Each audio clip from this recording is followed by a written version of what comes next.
Hello everyone. आज हमने BCom semester 6 statistic में चैप्टर नंबर 2 जिसमें सम लिया है सम नंबर 9। ये बहुत ही इंपॉर्टेंट सम है, तो प्लीज़ आप अच्छे से उसको देखना। उसकी डिटेल्स पेज नंबर 43 पे अवेलेबल है। उसकी डिटेल्स है the cost price of the commodity is ₹7 per unit and its selling value is ₹10. The commodity can be returned at ₹5 if it remain unsold during the day. The probability distributions of its demand is as follow. How many units of the commodity should be kept daily? यहाँ पे demand दी हुई है and probability. Okay, यहाँ पे एक point दिया हुआ है कि ये जो भी चीज़ हमारी रेडी हो रही है उसकी कॉस्ट वैल्यू है ₹7, सेलिंग प्राइस है ₹3।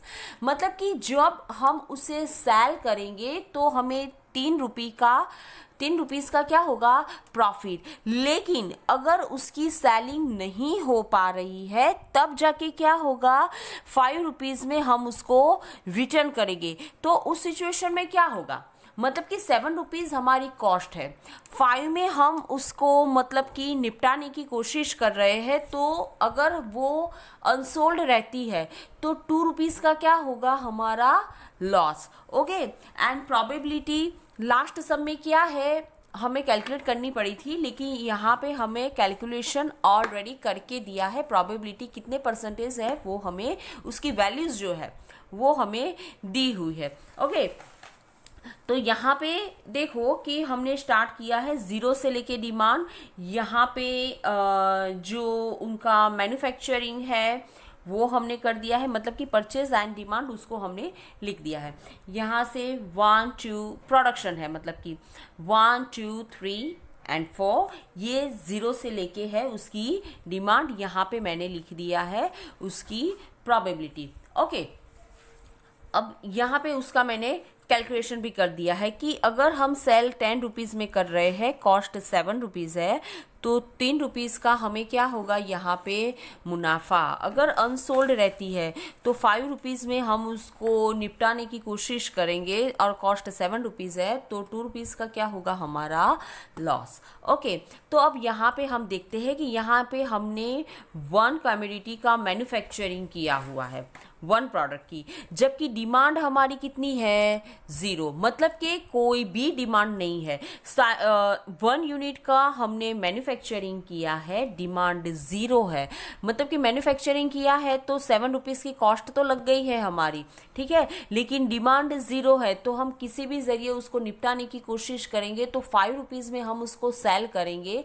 या कुछ भी उसको मतलब कि करेंगे, तो ₹2 का हमारा लॉस होगा।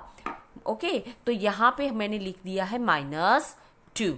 ओके, जबकि next point 1 demand, 1 production 1 demand, मतलब कि जितना प्रोडक्शन हुआ उतना हमने सेल कर दिया है। तो ₹10 में हम सेल करेंगे, ₹7 हमारी कॉस्ट है, तो ₹3 हमारा प्रॉफिट होगा। तो यहाँ पे हमने लिख दिया है 3। यहाँ पे -2 का लॉस था, इसीलिए यहाँ पे -2 लिखा है।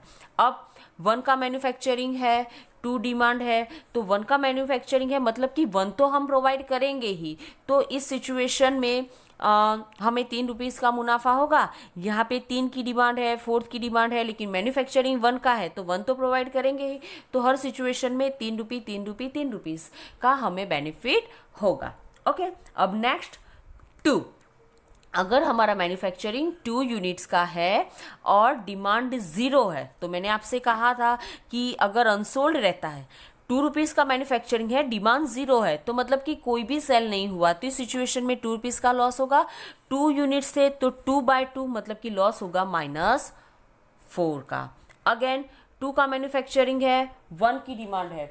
ओके, तो इस सिचुएशन में हम क्या करेंगे, तो आप यहाँ पे देख सकते हैं कि देखो, मैं आपको यहाँ पर कैलकुलेशन करके फिर से दिखाती हूँ कि 2 की डिमांड है और 2 का मैन्युफैक्चरिंग है, डिमांड जो है वो 1 की है, मतलब कि 1 आपने यहाँ पे प्रोवाइड किया है, 1 आप सेल करेंगे तो ₹3 का आपका क्या होगा, यहाँ पे प्रॉफिट। 2 की मैन्युफैक्चरिंग है, 1 की डिमांड है, मतलब एक सप्लाई होगा, एक जो है वो अनसोल्ड रहता है, एक अनसोल्ड रहता है, तो 2 रुपीज़ की हमारी लॉस होगी। ओके, तो इस सिचुएशन में हमारा प्रॉफिट कितना होगा? ओनली 1, इसीलिए यहाँ पे हमने लिखा है सिर्फ 1। ओके, नेक्स्ट 2 की मैन्युफैक्चर है, 2 की डिमांड है, तो 2 की डिमांड और 2 सप्लाई रहेगा, तो सेल होगा, तो मतलब कि एक यूनिट पे 3 का प्रॉफिट है, मतलब कि 2 यूनिट प्रोवाइड करेंगे तो 6 प्रॉफिट होगा, तो यहाँ पे लिखा है 6। अगेन 2 का मैन्युफैक्चरिंग, 3 की डिमांड, तो 2 तो प्रोवाइड करेंगे, तो यहाँ पे भी 6 का प्रॉफिट होगा, यहाँ पे भी 6 का प्रॉफिट रहेगा। अब जाके 3 के बारे में, 3 मैन्युफैक्चरिंग, 0 डिमांड, -2 के हिसाब से 6 का लॉस होगा। यहाँ पे मैंने आपको एक्सप्लेन कर दिया है। 3 की डिमांड, 3 की मैन्युफैक्चरिंग है, 1 की डिमांड है। ओके, 1 की डिमांड है तो क्या होगा? 1 प्रॉफिट, मतलब कि 3 आपका प्रॉफिट होगा, एक सप्लाई करेंगे, जबकि 2 अनसोल्ड रहेंगे, 2 अनसोल्ड रहेंगे, तो -2 इंटू 2 मतलब कि -4, तो इस सिचुएशन में -1 हमारा लॉस होगा। 3 मैन्युफैक्चरिंग है, 2 आपने प्रोवाइड किया है, 2 प्रोवाइड किया है, तो आप यहाँ पे देख सकते हैं 6 क्या होगा आपका प्रॉफिट, क्योंकि 3 इंटू 1, एक पे 3 का प्रॉफिट हो रहा है ना, 2 प्रोवाइड किया है तो 6 होगा, जबकि एक अनसोल्ड रहेगा क्योंकि डिमांड 2 की है, आपकी मैन्युफैक्चरिंग 3 की है। ओके, तो इस सिचुएशन में 2 रुपीज़ आपका लॉस हो जाएगा, यहाँ पे 2 रुपीज़ लॉस रहेगा, तो 4 रुपीज़ क्या होगा आपका प्रॉफिट, इसीलिए यहाँ पे लिखा है 4। जबकि यहाँ आप आगे देखते हैं 3 की डिमांड है, 3 आपने प्रोवाइड किया है, तो मतलब 3 इंटू 3, एक पे 3 का प्रॉफिट है ना, तो 9 रुपीज़ का प्रॉफिट होगा, तो यहाँ पे 9, अगेन यहाँ पे भी 9, क्योंकि 3 की मैन्युफैक्चरिंग है, 4 की डिमांड है, तो 3 तो आप प्रोवाइड करेंगे ही, तो यहाँ पे रहेंगे 9 answer. Okay, same for the fourth की मैन्युफैक्चरिंग, 0 डिमांड, -8, यहाँ पे 3, 2, ये आपको मैंने कैलकुलेशन दिखाया है, उसी हिसाब से सबका कैलकुलेशन होगा। ओके, अब प्रोबेबिलिटी के साथ multiple, 0.5 into 2, 0.20 into 3, 0.25 into 3, 0.35 into 3, ये उसका आंसर हमें मिल गया है। यहाँ पे 0.14 into -4, 0.20 into 1, 0.25 into 6, 0.35 into 6 and 0.05 into 6।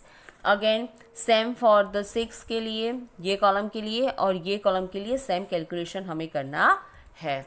Okay, तो आज हमने ये जो सम किया है वो हमारा मोस्ट इम्पोर्टेंट सम है, तो प्लीज़ आप उसकी लिंक जो है उसको मैंने डिस्क्रिप्शन बॉक्स में डाल दी है, तो प्लीज़ आप वहाँ से देख लेना, ये बहुत ही इम्पोर्टेंट सम है। Okay, and now thanks for watching, bye bye, take care.